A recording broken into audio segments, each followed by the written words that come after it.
raquídeo, lo que va a llevar al paciente a desarrollar un paro respiratorio, porque justamente en la porción vulvar vamos a estar teniendo lo que sería la parte responsable de la respiración. Laboratorio, ¿qué voy a estar encontrando? Prolongación de la protrombina y la protromboplastina. Ambos van a estar aumentados porque el paciente va a tener una afectación en la coagulación. Entonces, la protrombina y la protromboplastina sirven como marcadores de coagulación, van a estar aumentados, prolongados, porque no se está coagulando de forma normal la sangre del paciente. ¿Por qué sucede esto? Professor, qual é tempo de PT e PT? 4 segundos. Sim. Quantos segundos? Normal. 4. 4 para coagular? Aí você passar esse... Ya ahí va a estar ya prolongado. Va a haber disminución de fibrinógeno. Esa disminución de fibrinógeno lleva a lo que sería a la afectación de la coagulación. En la parte de los análisis del paciente, como hay afectación renal, entonces el paciente tiene aumento de creatina, va a tener aumento de lo que sería el potasio, va a tener una hipercalemia y va a tener también una hipocalcemia, porque la parte renal va a estar trabajando de forma tipo no normal, digamos así. Entonces, todo eso va a llevar a que el paciente desarrolle estas complicaciones. Acá podemos ver la tosis palpebral, donde el paciente presenta un ojo, una pálpebra normal, pero del otro lado la pálpebra está caída en ese paciente. Vemos que el paciente va a tener la oftalmoplegia y lo que llamamos también de estrabismo. En este caso va a ser un estrabismo vertical, donde el paciente de un lado del ojo no tiene afectación, pero el otro lado va a estar mirando a otro lado. Y esta sería la fascia neurotóxica, o también conocida como la fase miasténica de Rosenthal. Entonces vemos que el paciente va a tener una fase inexpresible, no está sonriendo, no está feliz, no está triste. Entonces todo eso por esas afectaciones de los grupos neuronales musculares de la parte de la fase del paciente. Esos serían los cuadros donde el paciente tuvo una mordedura, después empezó a presentar lo que serían las ampollas. Después esas ampollas empezaron a tener una agregación, digamos así, de lo que sería la parte hemática del paciente. Entonces va a tener esa coloración. Después de esto, si no se trata, el paciente puede tener la mionecrosis en esa zona. El paciente puede llegar a perder lo que el dedo, si es que no se llega a realizar el tratamiento de forma adecuada. Todas estas ampollas, entonces, una vez que se explodan, se realiza su lisis, digamos así, su abertura, veremos que también van a estar ayudando a que el paciente desarrolle una sobreinfección. Entonces, por eso es que el tratamiento debe ser rápido en el paciente, y si vemos que el paciente va a estar desarrollando un cuadro infeccioso, entonces tenemos que empezar también un tratamiento antibiótico y realizar lo que es la curación diaria en ese paciente para que el paciente no me llegue de esta manera. Este, por ejemplo, sería un cuadro ya muy severo donde el paciente tuvo las ampollas y justamente dejó las ampollas tuvieron su apertura, tuvieron pérdida de tejido blanco, y vemos que todo esto fue porque hubo presencia de bacterias también en esa zona que afectaron la cicatrización y empezaron a desarrollar este cuadro en el paciente. Generalmente este tipo de sutura se realiza cuando el paciente solamente para estar estirando lo que es la piel para evitar que se queden muy abiertos. Una vez que agarran esa postura, digamos así, se va a estar utilizando los hilos necesarios para cerrar lo que es esas heridas, es solamente temporal. Después tenemos el accidente elapídico. El accidente elapídico va a tener una característica muy especial, muy específica, digamos así, que va a ser, él no tiene afectación hematológica. La sangre del paciente no va a tener hemorragia, no va a tener coagulación, no va a tener afectación renal, pero el accidente elapídico va a tener una afectación neurológica o neurotóxica pura, porque la afectación solo va a estar presente en la parte neurológica de mi paciente. Por eso es que todos los laboratorios, los exámenes laboratoriales van a estar normal, porque si el paciente está con paralisia, está con dosis, todo eso no va a estar saliendo en el hemograma de mi paciente, no va a estar saliendo en las pruebas, por ejemplo, de coagulación, PTT, fibrinógeno, va a estar todo normal, porque el accidente elapídico solamente va a estar afectando la parte neurológica de mi paciente.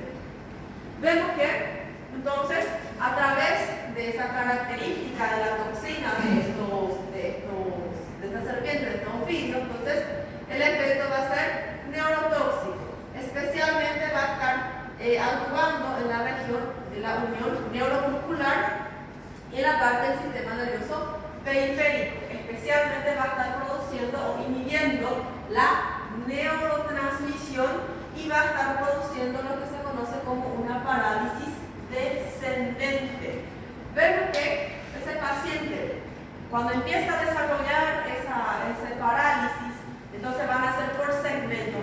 Por ejemplo, si fue, digamos que fue en la mano, después va a estar subiendo, hasta que afecte toda la parte muscular. Cuando llegue en la parte de la musculatura respiratoria, entonces produce falla respiratoria y consecuentemente el paciente muere por esa causa. Acá la causa de muerte no va a ser porque hay una hemorragia del sistema nervioso, ni la complicación no va a ser insuficiencia renal aguda, porque la afectación es prácticamente, o las características, la toxina de estos ofidios van a ser especialmente neurotóxico puro. ¿Cuáles son los componentes del veneno? Tenemos dos tipos de toxinas que van a ser las neurotoxinas de acción postsináptica y las de presináptica. Las de postsináptica van a ser las neurotoxinas de tipo alfa y veremos que esas toxinas van a estar actuando para generar el paro respiratorio de mi paciente. Ese paro respiratorio puede aparecer 30 minutos después que el paciente fue mordido o hasta 8 horas, dependiendo de lo que sería la cantidad de veneno que se inoculó dentro del organismo de mi paciente. Después tengo la acción presináptica, que va a ser prácticamente la neurotoxina de tipo beta. Veremos que esa beta también vamos a estar encontrando en los corales, cascabel, y veremos que esa neurotoxina va a estar produciendo una liberación espontánea de acetilcolina en los primeros momentos que el paciente fue mordido. Y vemos que los efectos de esa neurotoxina van a empezar a trabajar, digamos, o van a estar instaurándose 1 a 12 horas después. 1 o 2 horas después que el paciente fue mordido. Por eso es que no conseguimos estar diciendo, bueno, dentro de tantas horas va a aparecer tal característica, tal clínica, porque depende de cuánta cantidad de veneno fue inoculado en el organismo de mi paciente. Dentro de sus cuadros y todo más, veremos que su característica principal al comienzo va a ser la pérdida de la fuerza muscular.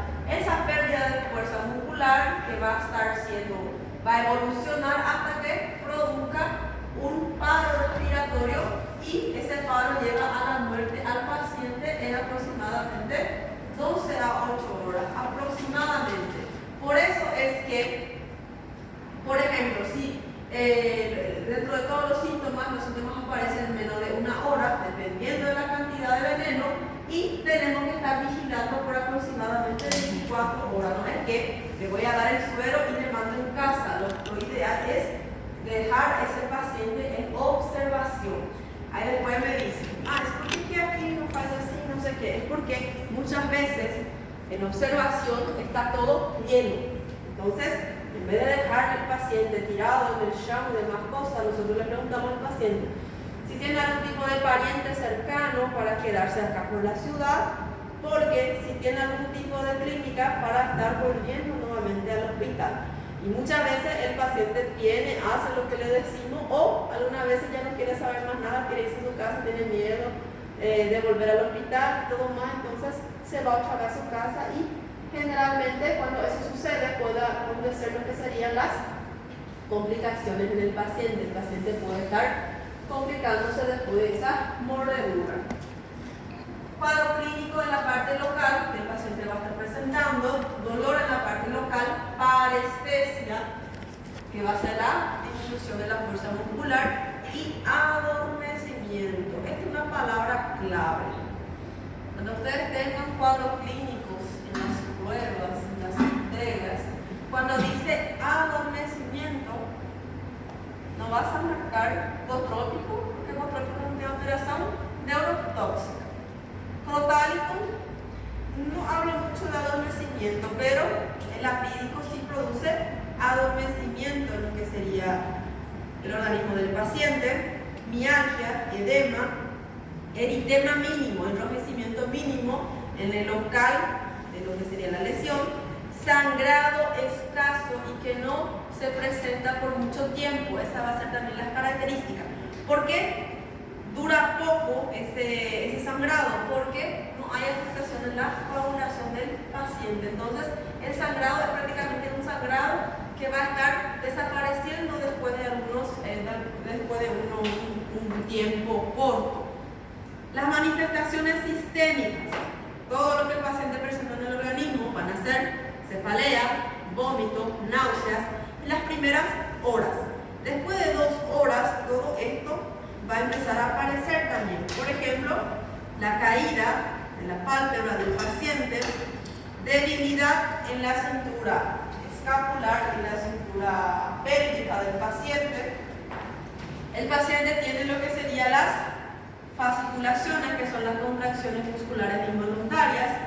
El paciente tiene visión doble, respiración superficial. ¿Por qué eso? Porque, como sabemos, hay una afectación muscular, neuromuscular del paciente. Entonces, el paciente generalmente, cuando va evolucionando el cuadro, entonces ya no consigue estar movimentando toda la parte muscular porque ya hay afectación. Entonces, el paciente empieza a respirar de forma superficial, como si fuera así. Tipo, intenta meter mucho oxígeno, pero no es una respiración, digamos así, profunda, es más superficial. Entonces, muchas veces es superficial y rápido, intentando equilibrar la falta de oxígeno y para que no haya falta de ese oxígeno. El paciente tiene visión borrosa y dolores musculares generalizados. ¿Cómo vamos a estar viendo observando si ese coral es falso o verdadero? Va a ser a través de la coloración que presenta lo que serían esas corales. Pero yo por ejemplo, no me voy a quedar bañando así. Não, eu só pensei, você acha que eu vou peraí, deixa eu dar uma olhadinha. Espera deixa que procurar el slide. Entonces, vamos a ver que las corales verdaderas, las que son venenosas, van a estar presentando la coloración negra y alrededor de ese color negro va a tener colores amarillos. Por eso se dice que el negro toca el amarillo y el amarillo luego toca la parte roja. Entonces, eso va a ser en el caso de una coral verdadera. La coral falsa, la que es, no es buenita, pero la que no tiene veneno, va a tener la coloración. Puede estar presentando la coloración en vez de la amarilla, va a presentar la blanca. Entonces, va a ser amarillo-blanco y en la lateral de ese amarillo o blanco voy a tener el color negro y después recién el color rojo. Entonces hay un intercambio de colores en esta zona. Cuando es amarillo, cuando es negro, la parte más grande, digamos así, es negro. Después tiene unos anillos amarillos alrededor. Entonces va a ser una coral verdadera, la que es venenosa, y en estos casos la que va a ser la coral falsa. Dentro de los estadios que va a presentar el paciente en el cuadro clínico, veremos que tiene también 3 estadios, el 1, el 2 y el 3. En el estadio 1, los aspectos clínicos que el paciente presenta van a ser manifestaciones de tipo más leve. El paciente presenta mareos, presenta adormecimiento en el sitio donde fue mordido, presenta dolor leve, náusea, vómitos, cefalea y hay un buen estado general todavía del paciente. Después tenemos en el estadio A, acá por ejemplo la parte de los exámenes laboratoriales, todos son normales porque prueba de coagulación, no hay afectación, plaquetas, normal, PT y PTT, normal, fibrinógeno, normal. Entonces por eso no hay ningún tipo de alteración en la parte laboratorial. Normal, creatina, normal. En el estadio 2 vemos que el paciente presenta adormecimiento nuevamente en el sitio donde fue mordido ese paciente, tiene dolor en esa zona y veremos que los pacientes también van a estar presentando náuseas, vómitos, sensación de cansancio muscular y van a presentar dosis palpebral de tipo leve. Vemos que en el estadio 3 el paciente ya presenta nuevamente la dosis palpebral, disfonía o afonía, cuando hay una disfunción en el habla del paciente o cuando ya hay la falta de ese habla. Cialorrea, va a ser ese paciente babón y no consigue estar evitando eso. La boca entreabierta porque hay una tosis mandibular, el paciente no consigue cerrar lo que es la boca. Tiene la fascia neurotóxica de Rosenfield, parálisis flácida motora generalizada y por reflejia osteotendinosa. Si yo le hago, por ejemplo, un reflejo patelar a mi paciente, este paciente va a tener ese reflejo disminuido y algunas veces abolido. Presenta disnea, sensación de opresión, especialmente la parte del cuello del paciente. El paciente empieza a desarrollar cianosis y vamos a estar viendo también que el paciente, lo que le caracteriza también al paciente lapídico es que el paciente va a tener relajación de esfínteres, el paciente va a tener micción involuntaria, no va a controlar el esfínter, entonces va a estar orinando y defecando sin controlar esfínter. Por eso es que cuando el paciente está internado y todo más, tiene que estar utilizando lo que serían pañales de adultos y todo más para evitar esas, porque sabemos cuál es la complicación, ¿verdad? Nuevamente, acá tenemos la fascia inadversible, tenemos acá lo que sería la afectación de los globos oculares y vemos que este paciente está un poco más grave, está teniendo su pañal geriátrico y todo más. Dentro de la manifestación, acá prácticamente un pequeño resumen, digamos así. El botrópico entonces no tiene, siempre sale en la prueba. Entonces, botrópico no tiene veneno o no tiene la toxina neurotóxica y si aparece en el botrópico, si aparece afectación neurológica, es porque el paciente ya está sangrando la parte del sistema nervioso. Entonces, la toxina del botrópico no es neurotóxica. Pero si el paciente empieza a convulsionar, si empieza a presentar los vómitos en proyectil, porque van a estar presentando cuando hay una presión intracraneana aumentada, entonces, causa del veneno, digamos así, sino que de las complicaciones que ya van sucediendo.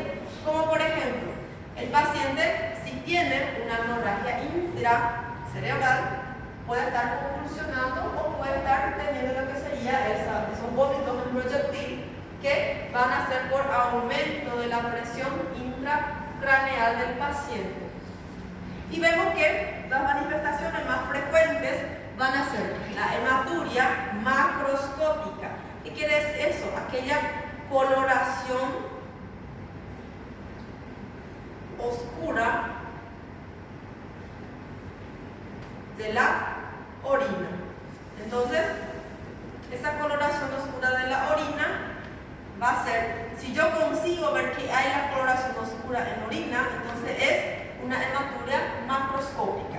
Va a ser hematuria microscópica, en un caso que hay pocas hemácias en la orina del paciente, que si yo miro la orina tiene color normal, pero si yo le hago un estudio de orina simple, vamos a estar encontrando las hemácias.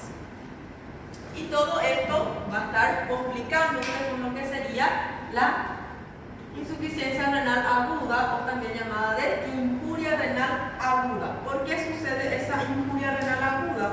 Porque hay una afectación tubular aguda.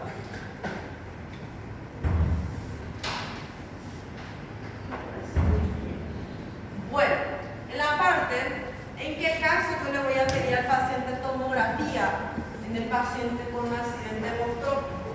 Especialmente cuando yo estoy pensando que el paciente tiene hemorragia en la parte cerebral.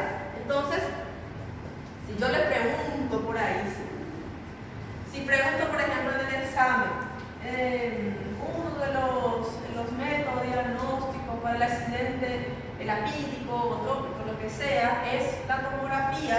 Entonces, la tomografía yo solamente voy a estar utilizando para ver las complicaciones del bostrópico, porque frontálico y el apídico, como el apídico, por ejemplo, no voy a ver nada en la tomografía, entonces, ¿para qué voy a pedir? Entonces, voy a estar viendo que estos pacientes van a estar presentando lo que serían las hemorragias, en lo que saca, por ejemplo, una hemorragia muy grande, porque toda esa zona blanca es prácticamente sangre, lo que sería la parte del sistema nervioso de mí. Ô, doutora, essa hemorragia que acontece é devido à pressão? No, es debido a lo que sería, como la sangre no está consiguiendo coagular y todo más, entonces empieza a sangrar la parte del sistema nervioso del paciente, porque hay un extravasamiento, digamos así. Entonces empieza a sangrar en esa zona. ¿Por qué yo hablé de presión intracraneal? Cuando hay, por ejemplo, aumento de volumen, aumento de líquido en la parte del sistema nervioso, el paciente va a tener una de las clínicas más patrón de oro, digamos así, que va a ser el vómito en jato o vómito en proyectil. El paciente va a estar vomitando tipo de forma como si fuese un jato, digamos así, porque eso quiere decir que hay aumento de la piqui, que va a ser la presión intracraneal, va a estar aumentado. Eso lleva a que el paciente esté con ese vómito exagerado, digamos así. Eso puede aparecer en este paciente porque esa sangre se va acumulando, y si yo no sé si está sangrando acá, entonces se acumula la sangre hasta que esté presionando la parte de todas las estructuras, la parte del sistema nervioso, y consecuentemente el paciente va a estar con vómito de proyectil y también convulsionando. Y después, esa insuficiencia renal que el paciente presenta, esa insuficiencia renal aguda, veremos que cómo yo voy a estar diagnosticando que el paciente está desarrollándose. Por ejemplo, yo le pedí creatina, le pedí el boom, todavía no llegó. Entonces yo tengo que fijarme en lo que serían las manifestaciones, como por ejemplo la oliguria. La oliguria es la disminución de producción de orina. ¿Cómo yo voy a saber eso? Porque el paciente está orinando poco. Pasó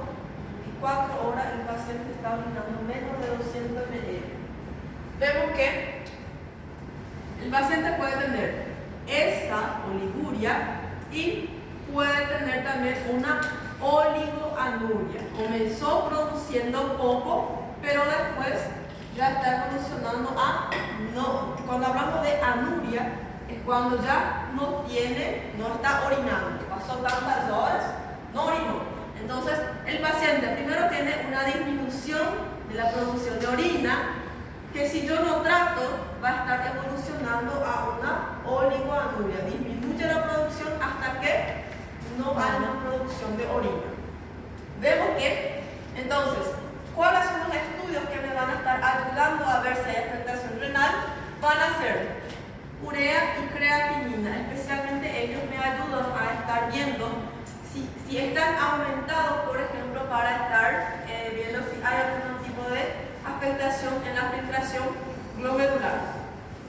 También los electrolitos me van a estar ayudando. Por ejemplo, si hay un aumento de potasio, una hipercalemia, entonces vemos que el paciente va a tener una afectación renal.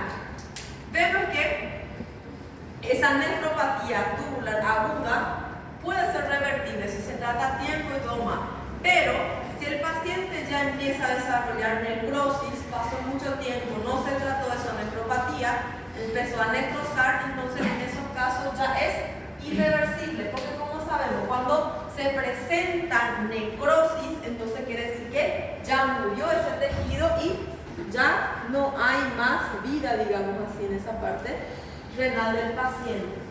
El diagnóstico. ¿Cómo yo voy a estar haciendo el diagnóstico de ese paciente? Generalmente, si me lleva la serpiente, va a ser más fácil, ¿verdad? Porque voy a ver si es coral, si es onótico, frontálico y todo más. A veces llevan, matan y llevan, ¿verdad? Entonces, diagnóstico va a ser fácil si veo lo que es la víbora causante de ese accidente ofídico y como la mayoría de las veces también lo llevan, entonces tenemos que saber por eso el cuadro clínico que el paciente va a estar presentando. Entonces, si el paciente llega, ya presenta disminución de fuerza muscular, tosis palpebral, adormecimiento, entonces voy a estar pensando más en un accidente en la píldora. Si no hay nada de afectación neurológica, pero el paciente tiene hemorragia, tiene coagulación intravascular diseminada, entonces voy a pensar en un accidente botrópico. En los casos que hay afectación en la parte de las hemácias y también hay afectación del sistema nervioso, entonces pensar en un accidente protálico. Vemos que a partir de esa clínica vamos a estar pidiendo también lo que sería los laboratorios en estos pacientes para estar viendo, digamos así, qué tipo de tratamiento y qué tipo de complicaciones puede estar presentando este paciente. Dentro de los laboratorios voy a estar pidiendo el tiempo de coagulación, hemograma con velocidad de sedimentación globular. Va a ser prácticamente para ver en qué tiempo va a estar coagulando. Le coloco la sangre en un tubo de ensayo y voy a estar movimentando para ver en cuántos segundos se va a estar pegando esa sangre por el frasco de ese tubo. Entonces, para ver la velocidad de eritrosedimentación o sedimentación globular. Le pido hemograma porque también tengo que ver la parte de las plaquetas del paciente. Crasis sanguínea para ver si hay, cuánto tiempo después se coagula la sangre, si hay un tipo de afectación y todo más. Urea, creatina para ver afectación a nivel renal. Electrolitos para ver cómo está el potasio y el calcio en mi paciente. ¿Cuáles serían los complementarios? En el caso que es un accidente hemotrópico y empezó a desarrollar convulsiones, empezó a desarrollar lo que serían los cuadros de vómito en proyectil, entonces voy a estar pidiendo una TAC al paciente, una tomografía axial computarizada de cráneo para estar estar viendo si el paciente tiene hemorragia en la parte del sistema nervioso central. Tomografia o que, doutora? Tomografía axial computarizada.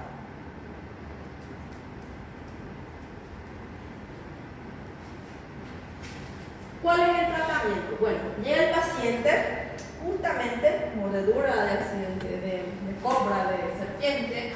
Entonces, lo primero que debemos de hacer es colocar una vía en ese paciente para darle buena hidratación.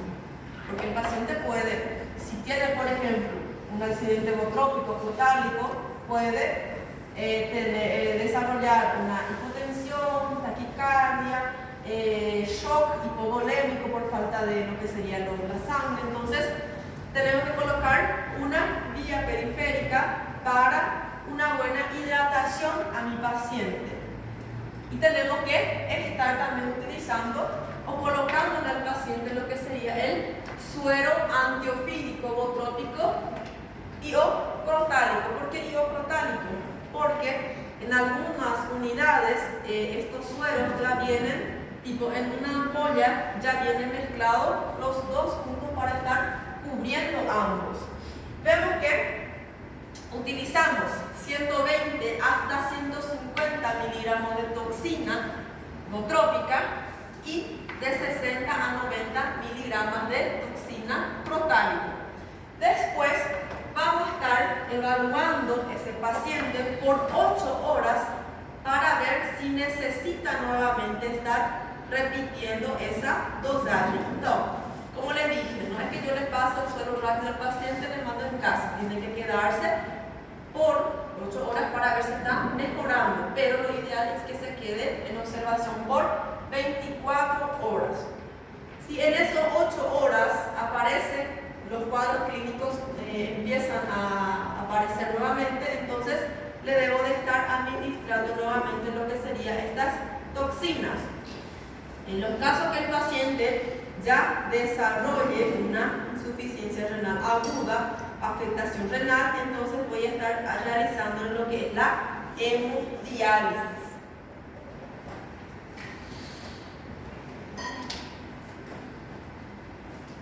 ¿Cuáles serían las complicaciones? Como vimos, una de ellas van a ser la insuficiencia renal aguda, especialmente el lapídico, también costálico, pero más luego el lapídico, número 1. El paciente va a estar desarrollando una insuficiencia renal aguda que puede evolucionar a una insuficiencia renal crónica. Esto vemos más en botrópico. Puede ser también crotálico, pero la insuficiencia renal es más frecuentemente en botrópico. El paciente tiene hemorragia, a veces hemorrágico, entonces va a ser botrópico. Shock, SISH, es más de botrópico y algunas veces crotálico, pero es más característico de botrópico.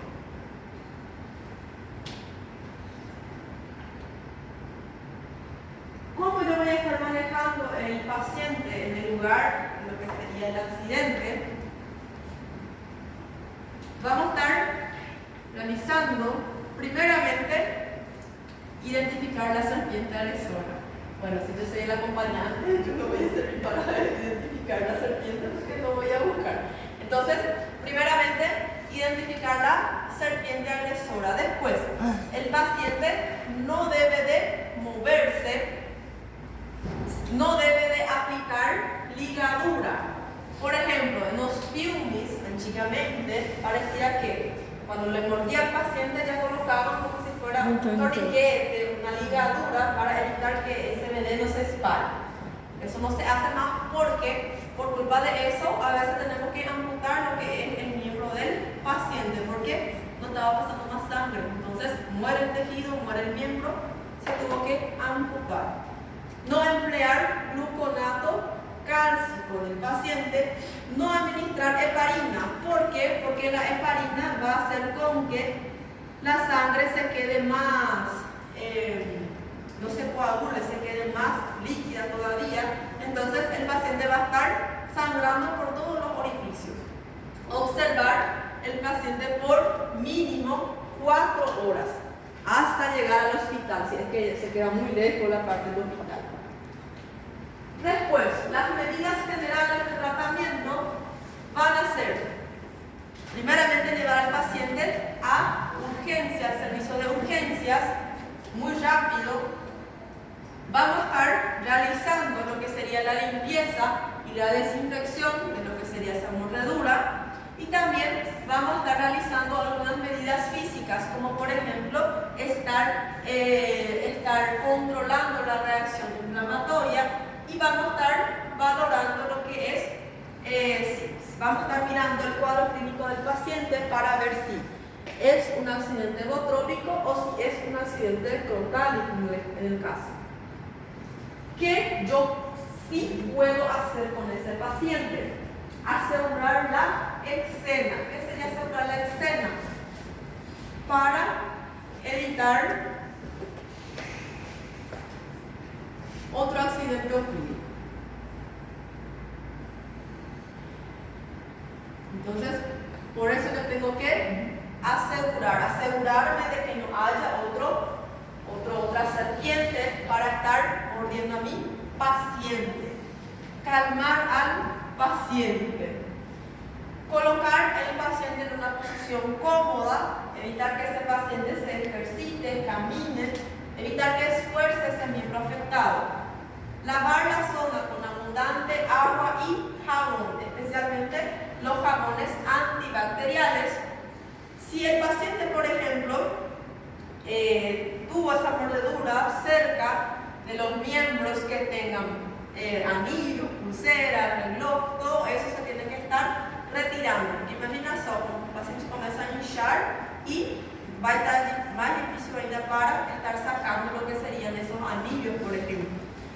Y inmovilizar el miembro afectado en ese paciente, pero no utilizar torniquete. En estos casos vamos a estar inmovilizando el miembro con vendajes elásticos que nos van a estar presionando lo que es el miembro del paciente.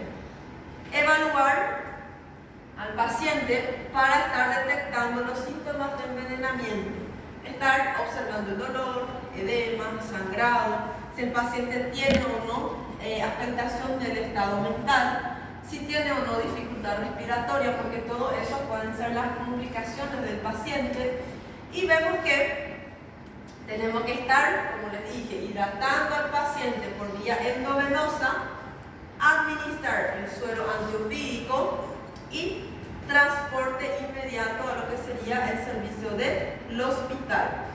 Soporte, tenemos que estar observando. Por ejemplo, yo estoy justamente en la ambulancia que está llevando a ese paciente, tengo que estar asegurando la vía aérea del paciente, si está respirando bien, si no tiene ningún tipo de objeto que va a estar obstruyendo esa respiración y circulación para ver si el paciente tiene un buen llenado capilar. Estos son los que no se pueden hacer en el paciente.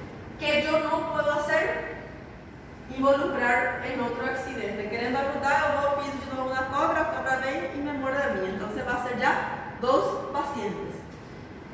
No haga incisiones. También vemos que en las películas, en los filmes, muestra que el paciente fue mordido, ven con una faquinha y corta para hacer con que ese veneno salga, por ejemplo, o comienza a succionar, chupar esa herida para intentar sacar el veneno. Eso no se debe de hacer. No se debe utilizar torniquete y no se debe estar utilizando emplastes que van a ser, por ejemplo, esos materiales que nosotros utilizamos para hacer inmovilización. Cuando el paciente tiene yeso, esos yesos son duros. Si yo le coloco paciente empieza a hinchar, entonces va a complicarse ese miembro del paciente. No quemar la herida. No quemar la herida. Algunos le colocan tipo acende una vela y esa cera de vela colocan en los puntos donde hay los orificios. No se debe de hacer eso. No administrar bebidas alcohólicas al paciente, porque eso va a estar afectando a la hora de realizar su tratamiento en el hospital. Y no se permite que se realice fasciotomía. ¿Qué quiere decir eso? Por ejemplo, el paciente fue mordido, yo quiero ayudar, quiero evitar que ese veneno se espalle, agarro mi faca, tiro un pedazo de la pele del paciente. Entonces eso también no se hace fasciotomía. Cuando yo quito el músculo, digamos así, eso también no se debe de realizar. Terminamos la parte de accidente ofídico. Mañana empezamos com leishmania, ¿verdad? Doutora, mas no caso, uma pergunta boba, né? Que eu já vi isso em filme mesmo. Da pessoa sugar. A pessoa também pode pegar um pouco do, assim... Puede ser porque va a pasar también en el organismo, ¿verdad? Porque não afeta tanto. no afecta tanto, mas melhor no, ¿verdad? Porque el paciente al momento de tragar y todo eso, até chegar na parte de la parte de la sanguínea, vai demorar mais, mas pode parecer também algunos síntomas, aunque no tan fuerte como la mordida. Ya tomamos una vez la lista. Alex. Presente. Aline, Andrica, Elisabelle, Lana,